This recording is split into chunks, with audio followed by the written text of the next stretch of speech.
Taky si to rozsypává, jak tak na to vidím. Jo. Trochu. Rovno. Oh shit. Here we go again.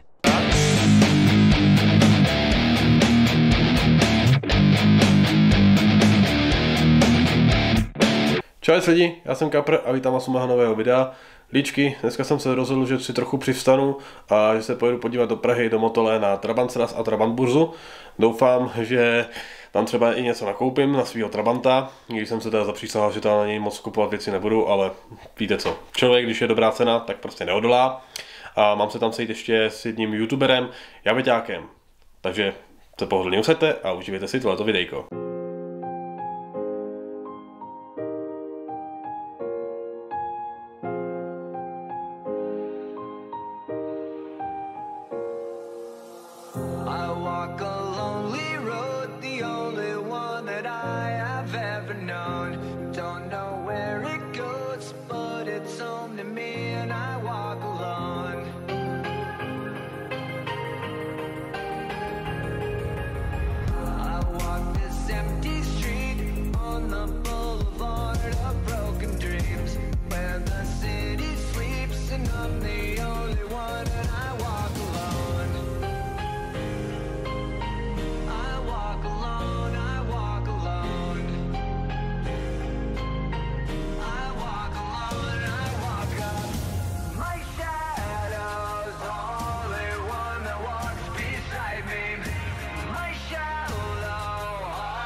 I'm walking down the line that divides me somewhere in my mind, on the borderline of the edge and where I walk alone.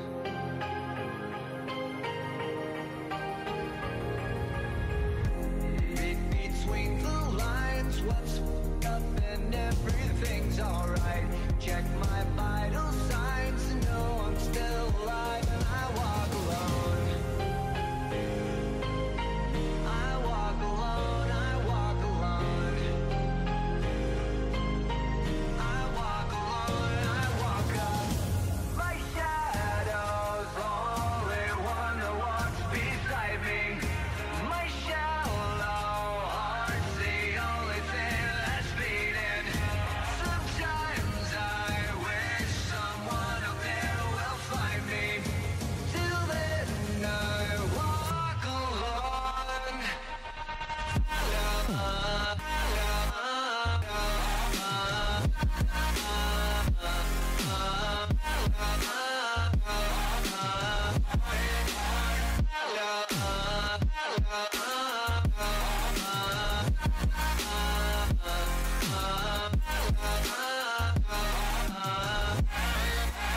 Nacházíme se ve vnitřních prostorách STK Praha Motol a je to tady moc pěkný, jelikož to mají i tady takový malý obsah muzea. Já se teďka cítím jak reportéři v televizi, fanouškové mi tady mávají. Můžete pozdravit, ahoj mami, ahoj tati. Ahoj mami. A teď prostě jenom to ty sirotci. Každopádně mají tady hezký průřezy motorů a netušil jsem, že Manet 90 je dvouválec. A to si teďka ukážeme, že to je dvouválec.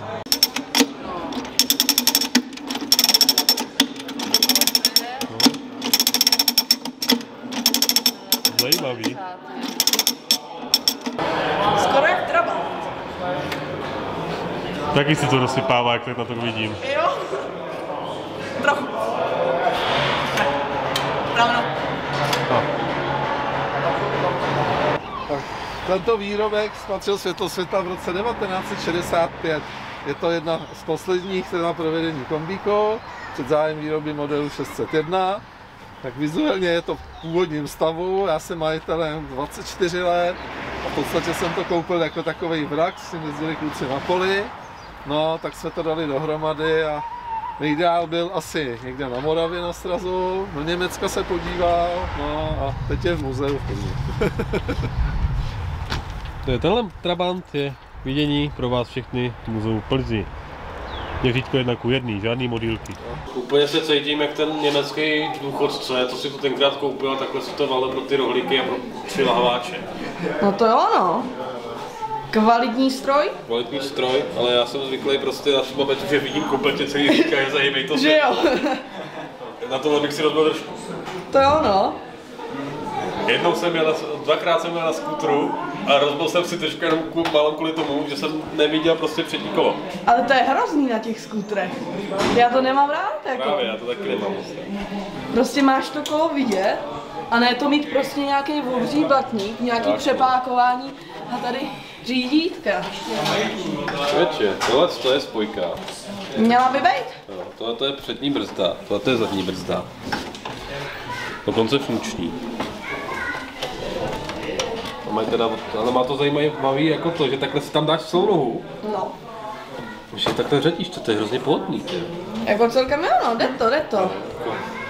Že prostě si takhle odložíš nohu a když chceš zradit, tak že ne jak na fíkoj, že prostě musíš tu hlátu narvat prostě pod to a rvát to tam jako. To je stroj. Prostě takový ten výraz. A teď si jde pro těch 1000 odběratelů. Jo. No, tenkrát to bylo ještě zdravý.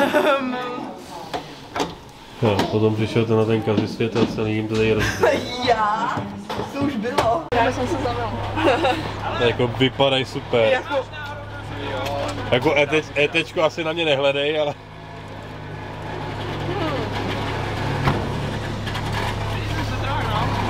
Tak, zkusíš zlomit maminku. To ti asi neprojde. To by na to vytralo, jako, no, špatný by to nebylo. Ono by to nebylo špatný, Tak, ale asi jako... pěkně drahý. Ale bylo by to pomalu dražší než celý ten Trabant. No, bylo by to potom dražší než pořizovací cena mýho Trabanta. No, tak já.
A jak by řekli český tuneři, už je tam o 5 kW navíc.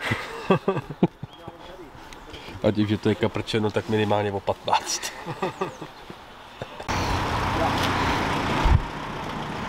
Čau!